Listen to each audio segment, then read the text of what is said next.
Hey guys, welcome to our YouTube channel and welcome to the new series, A Completed Work, The 7 Last Sayings of Jesus Christ. Now, I have been putting this together for a couple months now, and I have got some great inspirational, motivational, uplifting young speakers from all across the United States, from Arizona to Boston and Michigan and Indiana to DC and to Baltimore. Now, these videos are going to be released every 48 hours leading up to Resurrection Sunday. Therefore, I am guaranteeing that God has a word in here for you, or words in here for you, to help you go through your daily life and understand the importance of what he said while on the cross. Now, I can't wait any longer, so let's kick it off. Let me introduce to you our first speaker on this new series. She is a great friend of mine. Actually, she probably is my best friend. She is my partner in crime and partner in life. She is my wife. And so I know she has a word for you from God. And so let me introduce her to you, welcome her to our channel, welcome her back to our channel, and welcome her new to this series, Yazel Berry.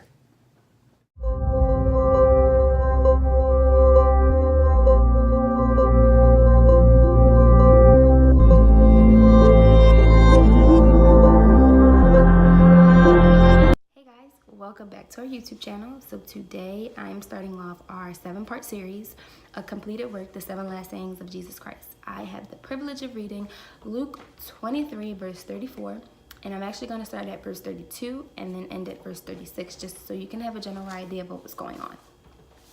It reads, 2 other men, both criminals, were also led out with him to be executed when they came to the place called the Skull. They crucified him there, along with the criminals, one on his right, the other on his left. Jesus said, "Forgive them, for they do not know what they are doing." And they divided up his clothes by casting lots. The people stood watching, and the rulers even sneered at him. They said, "He saved others, let him save himself, if he is God's Messiah, the chosen one." The soldiers also came up, mocked him. They offered him wine vinegar and said, "If you are the King of Jews, save yourself." When you think about it, forgiveness is a multitude of different things. Forgiveness can mean wipe the slate clean, can mean let go of, to mean forget the debt, and forgiveness is really an act of love. Jesus showed us forgiveness when he decided to not hold us accountable for the sins that we commit, no matter how big or how small. This type of forgiveness was made possible the day on the cross. Jesus said, "Father, forgive them, for they do not know what they do."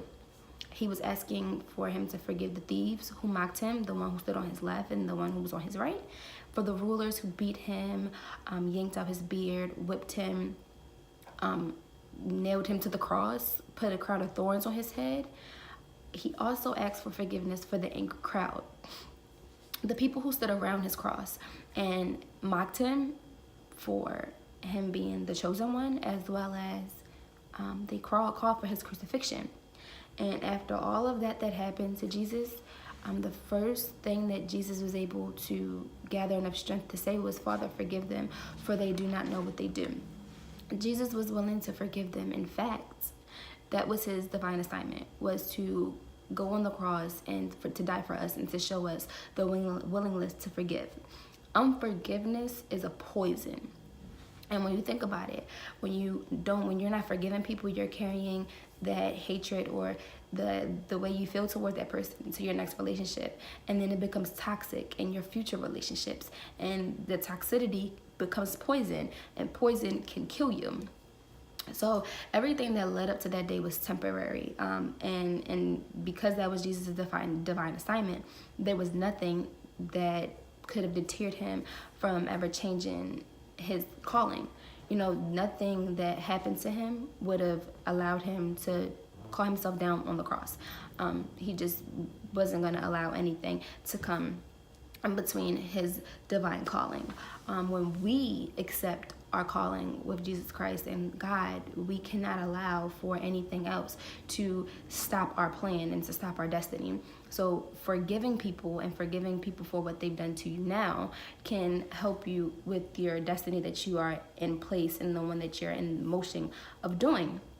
And when Jesus went on the cross and he showed us forgiveness, he showed us love, he showed us mercy, he showed us his merciful heart. And we have to aspire to have a heart like Jesus. We have to learn that forgiving people is going to help our divine calling. It's going to push us further towards our destiny. And as Christians, we have to learn how to love, how to forgive, and how to let go.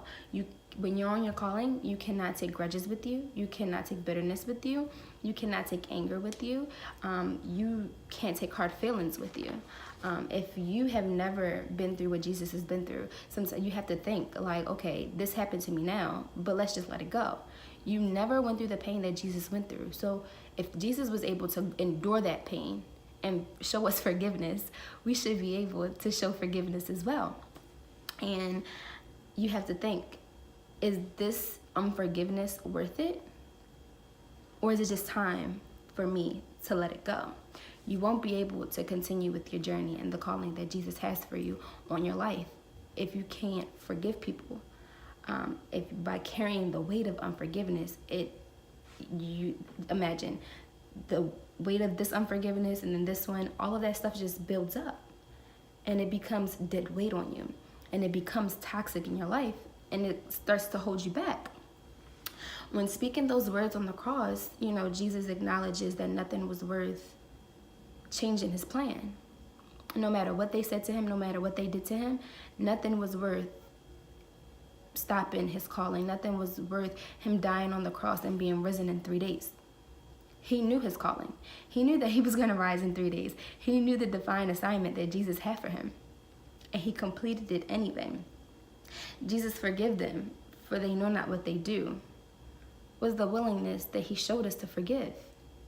So we have to learn to forgive. You also have to consider that where you are in your walk of God isn't where someone else is. So they did something to you. And you have to understand they did it to you because they don't know who you are. They did those things to Jesus because they didn't know who Jesus was. If they would have known that Jesus was the person that was going to set them free, who was there to die for their sins, who was there to help them bring them closer to God, they wouldn't have done it. They wouldn't have, but they just didn't know. When people hurt you, they hurt you because they don't know who you are. They don't know what God has called you on this earth to do. They don't know that you are just there to bring them closer to God so they can have a better relationship with God just as you do. So when people do things to you, you just have to say, Father, forgive them, for they know not what they do. Guys, thank you so much for listening and tuning in. I really appreciate you guys so much. Stay tuned. We have 6 more parts of this series to come. Next, you'll be hearing from Tyler, and it's just going to be an amazing word. Thank you guys so much once again for tuning in. Make sure you guys subscribe, comment down below, and like this video. Make sure you support our journey. Thank you guys so much. See you guys next video. Bye.